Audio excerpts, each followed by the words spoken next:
Good day, everyone. How you doing today? Christopher Brown, CPRC, certified for the state of Michigan as a certified peer recovery coach. Again, another episode of Situations. And today I got Mr. David Varga here, LLMSW. I will let him explain, give you a little more detail of who he is. Yeah, so LLMSW stands for Limited Licensed Master of Social Work. So I work as a therapist at a residential treatment center called TriCap, and I see people individually, and I also do a couple different groups. I do one group on mental health and another on trauma, and that's a lot of what we're going to talk about today and how all that relates to addiction. Wow, said a mouthful. I'm glad that he's here today. He's also my colleague at work, a good friend of mine for the past couple of years. It'll be 2 years in May. Very good, intelligent gentleman. Today, the first thing on our agenda, I just want to mention this today. He's going to give us a little more clear insight about choice versus underlying influences. Mm-hmm. So yeah, I'll just start by explaining, there's these different views or perspectives on addiction, which, I know it's talked about a lot. So is it a choice? Is it a disease? Or is it something in between? So what I mean by choices, underlying influences, is that some people might look at it as, okay, it's their choice to use, and okay, they're either going to do it or not, and it's that simple.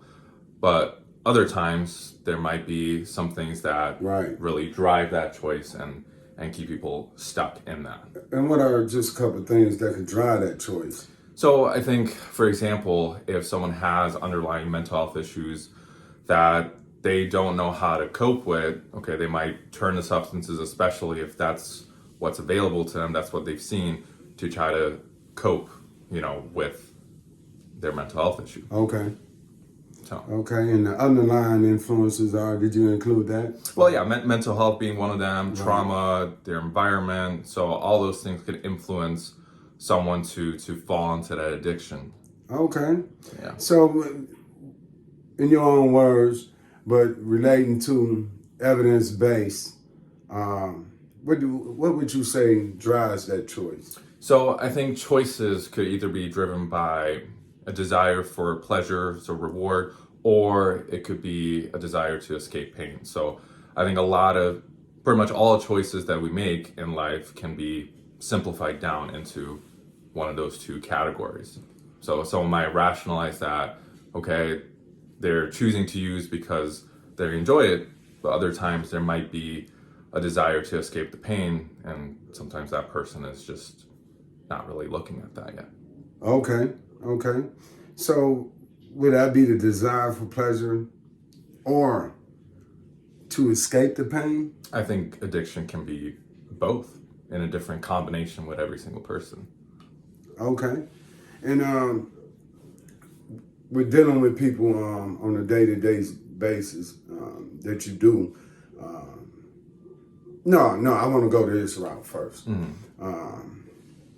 I see it says the addiction spectrum. Yeah. So what that relates to? So yeah, when I wrote that, I was referring to a lot of what Gabor Mate says. So a lot of my views on addiction relate a lot to what he talks about. So he has a book. It's called In the Realm of Hungry Ghosts. And there's also a video on YouTube where, he mentions that addiction, like all things, is on a spectrum. So some people, it is as easy as, okay, they make the choice of, I don't want to use it anymore, and they stop. Maybe it was just driven by the simple pleasure of they enjoyed it, and now, okay, I'm just going to look for other things that can give me, pleasure. But on the other end of the spectrum, some people are just very entrenched in it, and they have a hard time escaping, even if, they can say, okay, I was just using because I like to use, and, I'm going to stop, but somehow they end up back to it. So it goes a little deeper, and I think that's where, okay, the severity of addiction, the more severe end of the spectrum is, there's often something underlying it that we need to look at to make it easier to make the choice to quit, to get out of that. So from a 1 to 10 average, would you say that a lot of people that you deal with in addiction have a mental health issue? I think a lot of them do. I mean, the majority of my clients do. When you say majority, from 1 to 10, how many? From 1 to 10, well, I can't give an exact number, but Right. let's say, at least like 80%. Okay. Let's say would struggle with it. And I do tend to, get more of those clients referred as well to me. So, that makes more. But in the general population as well, even in my groups, there's a large number that, do deal with either trauma or some sort of mental health issue or something else. Okay. And that individual approach, some reasons why someone may use. And I think you talked, but actually, we didn't speak on this just yet. You might have mentioned some things here and there, but that individual approach, some reasons why someone may use, and I see the first one is curiosity. Yeah, so that's kind of what I touched on earlier of like, okay, well, a little bit. So that might be, okay, where someone, they're growing up in their early years and, they're just learning about the world and, okay, they see people using drugs and, they hear about them, so they get curious and, okay, that might be, the reason why they might turn to it. So that can be a whole bunch of reasons. In a way, that's what Jake said when I was reading his Not Addicted. He said that he started using because he thought it was cool. So that is the fact that a lot of people start using substances because they thought it was cool. I wanted to be part of the crowd. Or maybe I want to be looked at like I was scary or teased that I was scared to do what the others was doing. So peer pressure. Like a peer pressure type of thing. Yeah, and I think that's only one, way someone might get into an addiction. So we can't narrow our focus just to say that everyone, is like that, because they're not. There's more to it for some. And then I see some other reasons, what, trauma, and or mental health, boredom. Yeah, and kind of to add with the trauma or mental health, again, I think it's a lot of, self-medicating, trying to really, that's a way of trying to escape the pain. So unlike the first one, which is more of like the pleasure and the reward, this one's more so, okay, I got all this emotional pain that I don't know what to do with. So, okay, how do we fix that? And again, that's what they see, that's what they turn to. And Gabor Mate actually mentions it as addiction, in this perspective, is a way of escaping emotional pain. Now, okay, you broke that down real good. The next two, I want to start because I want a clear understanding on them. The first one is physical pain.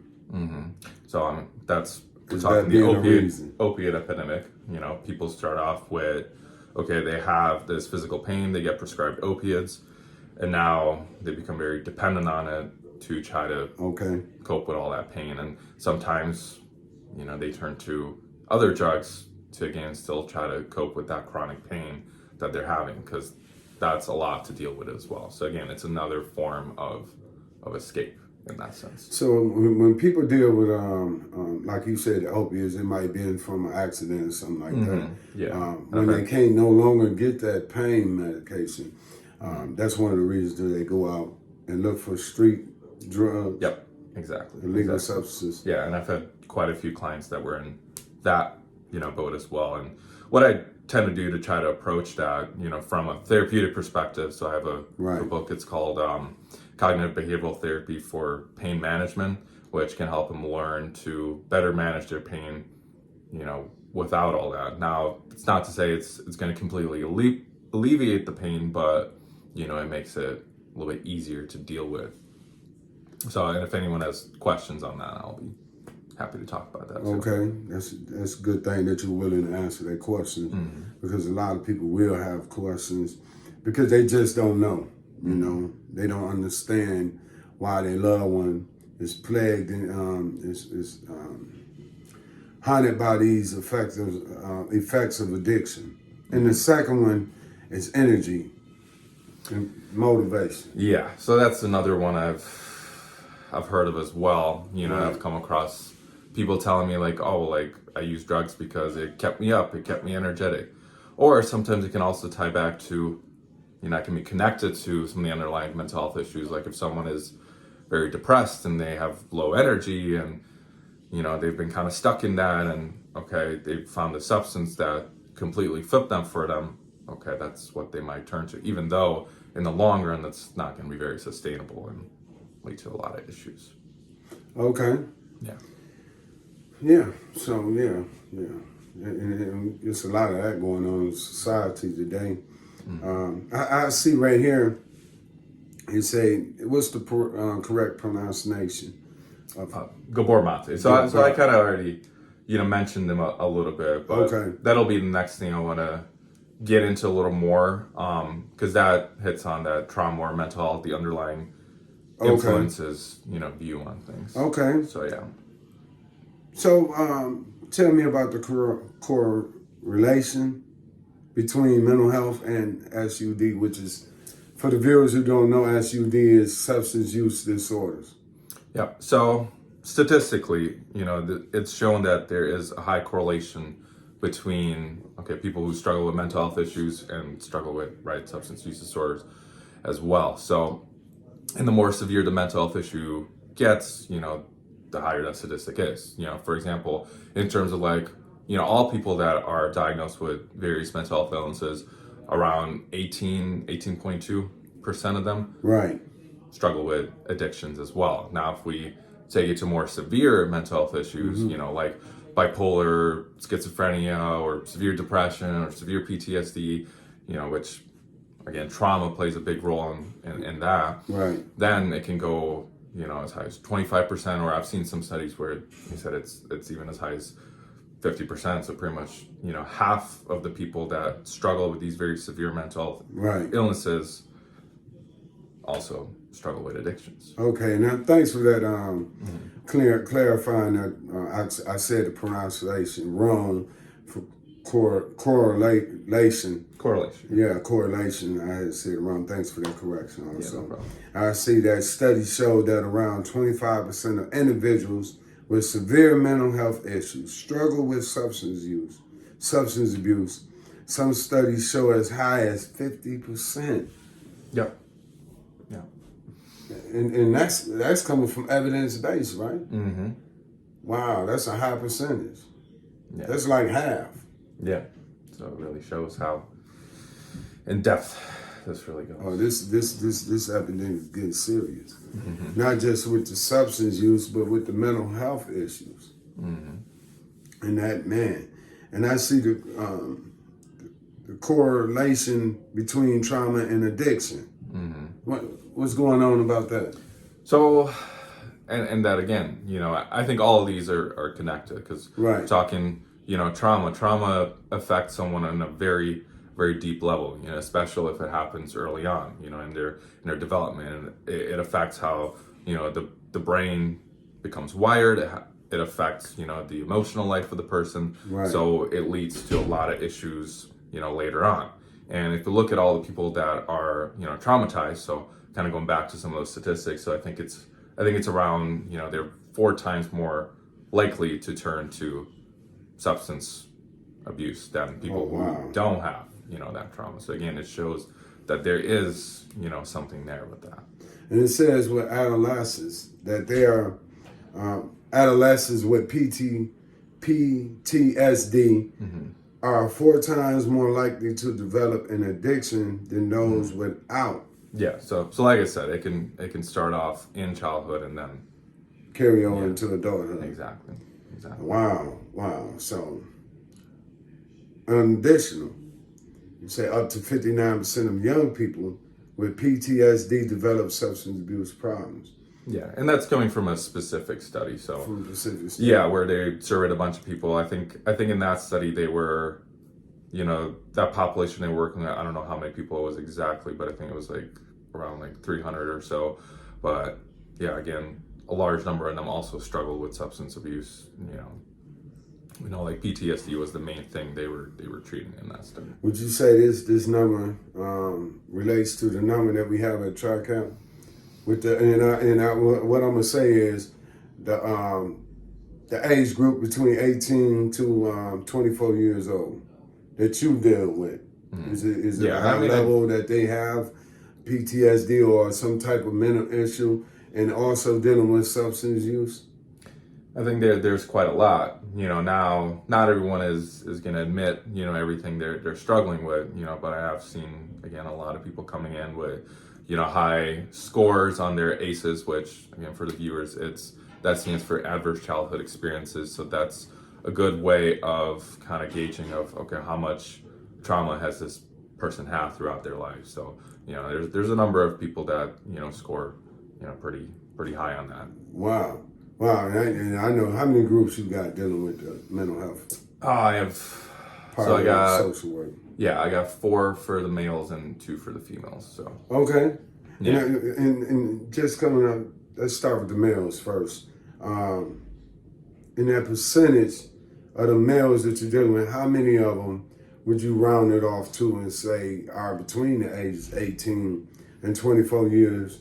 That are experiencing these mental health issues along with substance abuse. yeah.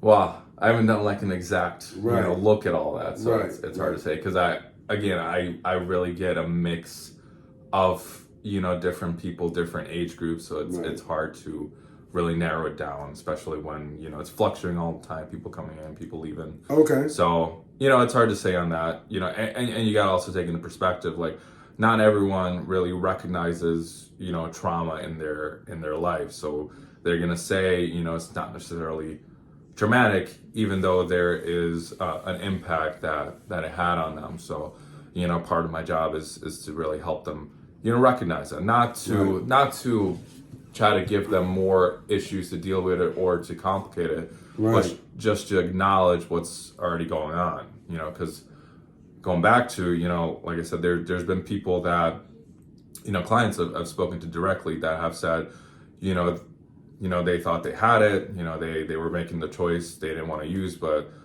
something always drove them back to that. And that something can be the impact that trauma had on them, because just the body, it remembers the past, it affects people in so many different ways. It's very complex, and we need to work to acknowledge that and to deal with this pain so that we can actually heal rather than, just trying to always cope through life and all these different ways. But dealing with the residents over there at Tri-Camp, when you are in class and you're dealing with these issues, and like you said, some of them didn't even realize that they was dealing with past trauma, maybe from their childhood, it could have been a relationship or whatever.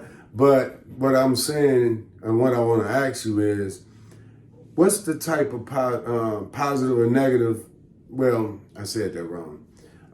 Are you getting more positive or negative feedback dealing with them and assisting them with recognizing that trauma in their life?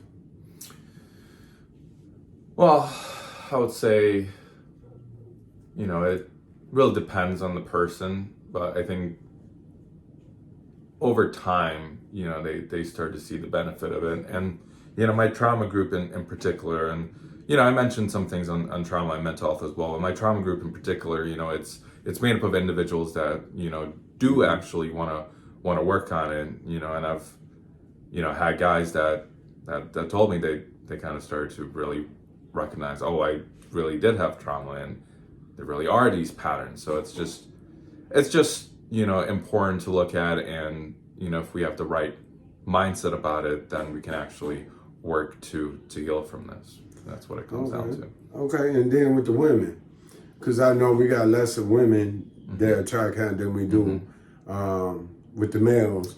So what type of feedback you get from the females? I would say with the women, they have an easier time opening up about all these things and really working to recognize it. With the males, they have a lot more defense there, that you need to kind of... They don't like opening up around other males. Yeah, I mean, even with your one-on-ones, you sometimes there's an issue. Some of them, yeah. Some. Most feel, pretty comfortable in a one-on-one. So I was just taking it one step at a time. Right.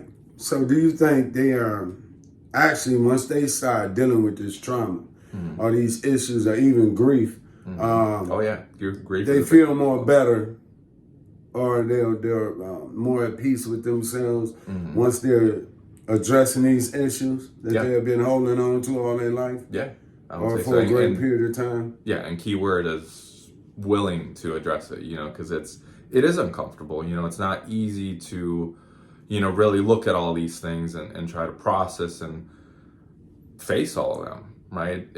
It takes time, it takes effort, and yeah, for the people that are willing to take that journey, there is a lot of positive results, and that journey doesn't just stop when they're out of TRICAB. And that's not enough time to really heal from everything. They got to continue on outpatient therapy, support groups, whatnot to really help heal. Because just at TRICAB, we're really just scratching the surface. Yeah.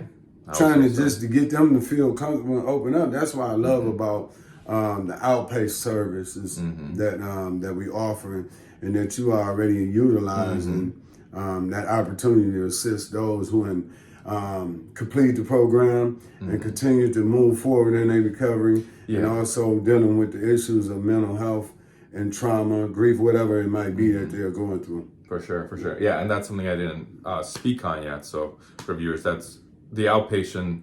So that's something I'm doing as well at TRICAP in the capacity of, just people in the area that have issues with trauma can, be referred to me, and, then they can get therapy through me, through a grant that TRICAP gets for that. So what you telling me is this grant will allow people from the outside?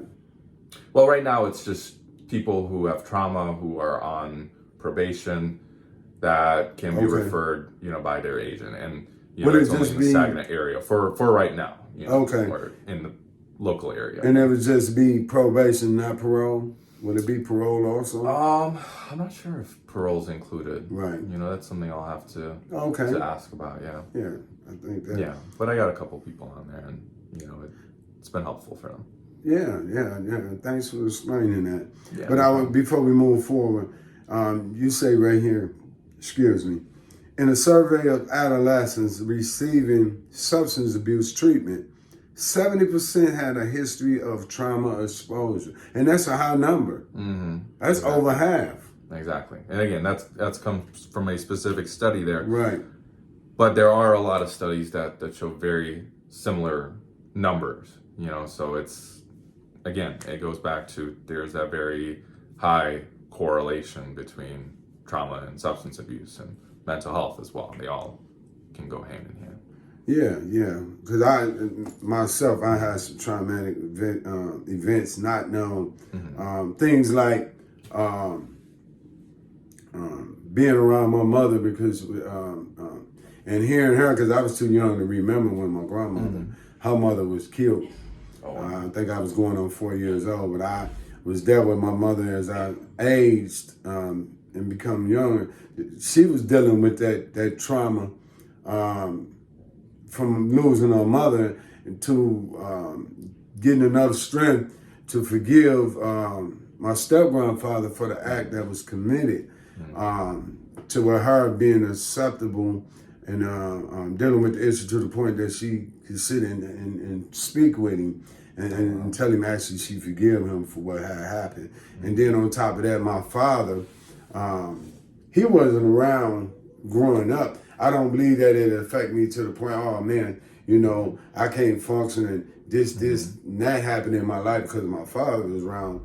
It didn't affect me to that extreme, but I believe that if he was around and he was the active father, that there's some choices that I probably wouldn't have made if he was around and that structure was there, because I can relate to this, and maybe some out there can relate to when you grow up in a home without a father. That even though my mother was structured, she did the best she could being a mother, but that father figure was absent because of alcoholism that he chose to indulge in instead of being present with the family. So the issue of him being absent, I believe.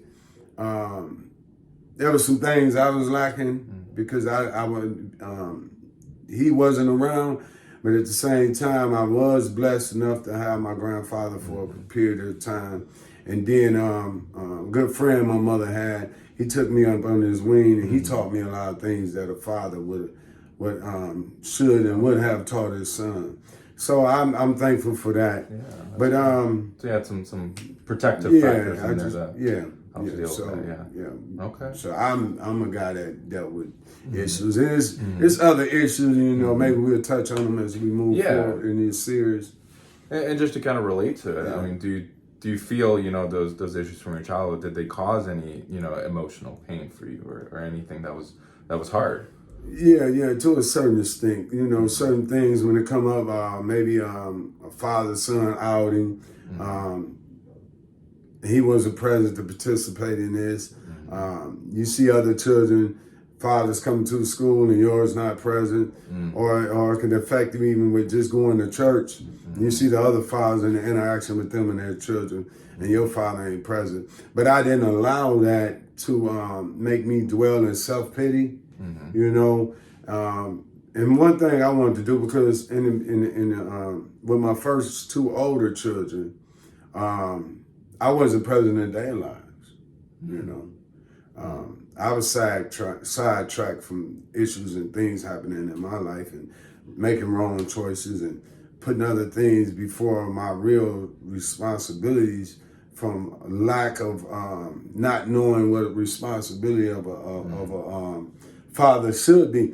So that's what my three younger children, now they're all, I got two preteens, they're twins, girls, and then my son, he getting ready to be 16, Lord's willing, next month. So I wanted to make a difference in their life. What I didn't do, actually, it wasn't that I couldn't do it, I didn't do it. So I wanted to make a difference in the younger one's life and be there present in their life. And also bridge that connection, bridge that gap that I have with my oldest daughter and my oldest son. And we can't go back to the past and change anything, but what we can do is build that stronger relationship and foundation as we move forward now, as I deal with the grandchildren and my younger children, as I try to connect that bridge and that gap, even with the younger ones, with the older ones, that they'll have that connection that they need. It's very good. Good on you. Yeah, and I think, you know, this relates a lot, you know, in the sense that, okay, that upbringing did affect you. It did have a lot of influences on, you know, how you went about things, you know, later on. But, you know, now you're on that path to healing, and, you know, you're making amends, you know, with that, or making things better. Right. So that's... And that's kind of the deal with this, you know. Some people who don't have, you know, I would say a lot of those protective factors, you know, they could, you know, have some deeper effects that they have an even harder time of overcoming and getting out of. So that's what it comes down to, you know. And again, not to say everyone with trauma doesn't necessarily get addictions, but it does have some sort of impact on them that we have to heal from. You're right. And like I said, I'm very thankful for interacting with you, David, about this issue. And this is serious. This is part one, everyone. This is just the beginning. We didn't even scratch the surface today, dealing with mental health, trauma, / grief, so forth, and substance use, because a lot of these things tie in. One affects the other, so forth. So, you know, you got anything to say, Dave, before we close out? Because the next time we log in, we will be discussing the addiction iceberg. Yeah, which I'll explain more there, but it's just kind of a view of putting all these things together and how, you know, everyone's story is different. So, you know, I look forward to talking about that, and thank you all for listening today. Thanks, everyone. In a minute.